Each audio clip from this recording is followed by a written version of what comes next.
ഹരേ കൃഷ്ണ. നമ്മുടെ കൂടെ ഉള്ളത് എല്ലാം ദേഹത്തിൻ്റെ മാത്രം സ്വന്തമാണ്. ആത്മാവിൻ്റെ വസ്ത്രമാണ് ദേഹം. മരണം എന്നത് ആത്മാവിൻ്റെ വസ്ത്രമാറ്റമാണ്. അതെങ്ങനെ തുടരുന്നു? കർമ്മഫലം തീരുവോളം. കർമ്മം കഴിയുമ്പോൾ നാം ഈശ്വരനിൽ, പരമാത്മാവിൽ ലയിക്കുന്നു. അതിനാണ് ഈ ജന്മമെന്ന് ആരും തിരിച്ചറിയുന്നില്ല. ഈശ്വരാർപ്പിതമായ കർമ്മം ചെയ്യുകിൽ കർമ്മഫലം നമ്മെ ബന്ധിക്കുന്നില്ല, ബാധിക്കുന്നില്ല. നാളെ എന്നൊന്നില്ല.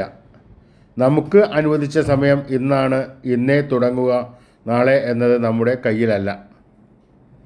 വാക്കും പ്രവൃത്തിയും ചിന്തയും സദാ സത്യവും നന്മയും വിനയവും ഉള്ളതായിരിക്കാൻ ഈശ്വരൻ എല്ലാവരെയും അനുഗ്രഹിക്കട്ടെ.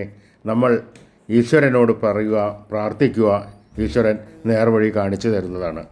ഹരേ ഗുരുവായൂരപ്പ ശരണം.